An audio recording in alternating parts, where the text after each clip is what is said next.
From Tulsa, Oklahoma, Fox News analyst Sarah Palin, who endorsed Christine O'Donnell. So, Governor, what do you think about Mr. Rove's comments?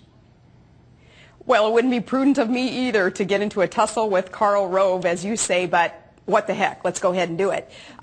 Some of these good old boys, and I have nothing against Karl Rove personally, you know, he's the expert, but Bill, some of these folks, they are saying that people like Christine O'Donnell and others, Tea Party Americans, can't win because they don't want them to win, because they know that a Christine O'Donnell, a Joe Miller from Alaska, in gubernatorial races like Susanna Martinez and Nikki Haley, these folks are going to shake it up, and they are going to do what's right for America, not necessarily what is right for a political party machine. But I have to get a little more specificity from you.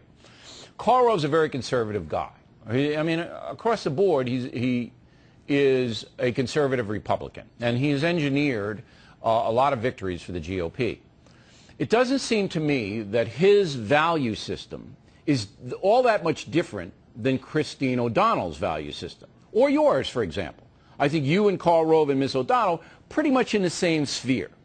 What Rove is afraid of is that Ms. O'Donnell is so inexperienced and not able to make her points in a way that will persuade the independents in Delaware, which absolutely have to vote for her. So she can't win, whereas a more moderate candidate that Rove perhaps wanted in Delaware could win.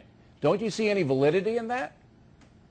I don't buy that at all. I think that some of those in the hierarchy of the political machine, on both sides of the aisle, they are very much into some control and titles and egos and everything else. And I'm not saying that, again, about personally Karl Rove, but I think that that's just inherently in the nature of the hierarchy of a political machine. Now, what Christine O'Donnell is representing, it's not an extreme position when she just wants a smaller, smarter government and states' rights respected and all those things. She and Rove are simpatico. As I said, you and she and Rove are simpatico in your positions. Rove is worried about just the hard knocks of campaigning. Look, Miss O'Donnell could be on here tonight, could be presenting herself in front of the nation. Her people don't want her to be, because this is a tough I grant you that.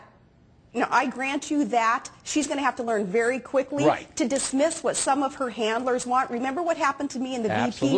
Remember I used to have to sneak in my phone calls to you guys. I remember getting a call from you at like 11:30 on a Sunday night. I thought it was a prank call, but it was you. Absolutely. I know exactly what you're talking about. She's going to have to learn that. Yeah, very quickly. She's going to have to dismiss that, go with her gut, get out there, speak to the American people, speak through Fox News, and let the independents who are tuning into you, let them know what it is that she stands for, the principles behind her positions. Okay. Now, when you see the landscape in the primaries are different than the election. The Tea Party has an enormous amount of power, and so do you.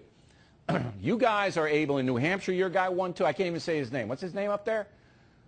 What's his name in New Hampshire? Tell me in my ear. Some guy up there won the primary, and you endorsed him, Governor? All right, nobody knows. Got a long name. He won. Tea Party guy won in New Hampshire, okay? And they won in New York, Palladino, and they won in Delaware. So the Tea Party is really exerting a lot of power.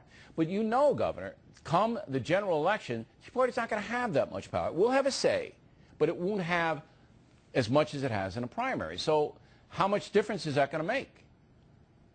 I think you're forgetting, though, that Tea Party Americans, this grassroots movement, is all about an independent mindset. It's not hardcore right-wing wackos like the liberal media wants you to believe. These are people, Reagan Democrats, people not registered in any party, and, yeah, some hardcore Republicans, too. Those who just believe that America is not on the right track right now, and they have some common-sense solutions in how they want to see us get back on the right track. So the positions that the Tea Party movement has been embracing is it's mainstream, really, Bill. Well, it's common sense, and that's going to help in a general election. But look, I say in my new book that the Tea Party are patriots simply for getting the message out and for coming out and loving their country and trying to persuade people that they see it the right way. I have no beef with the Tea Party at all. I'm just worried, not worried, but it'll be interesting to see the numbers in the general election. Now, I have to take you to task for something. Glenn Beck in Alaska with you. When I heard about it too late, but I should have been there as a chaperone. I mean, Beck can get out of control. Putting Beck in a forest with a gun? Is that what you're telling me you're doing out there? You know, he's up there bragging about this trout that he caught in Idaho. So I have to, you know, I have to one up and say, but he's a wimp. Caught a Wasn't he a caribou wimp? a couple nights before. Yeah, you should have left him in the forest. He never would have found his way out. See, you're out there. You know all this stuff. But Beck, I mean, he doesn't even know how to cast. He's like this, right? He caught a trout somehow, but he didn't catch it in Alaska, come to think of it. Did he do anything in Alaska, like outdoorsy? I mean, did you take a walk or get a cup of coffee, or did he go outside? He needs to come back up to Alaska to do a little bit more of that and spend some more time, and then we'll see what he's made of. I could tell you right now what he's made of, Governor. Pudding. All right, Governor, I'm coming up there to see you. Twinkies. I'm only giving him a hard time, you know that. Next on the rundown, a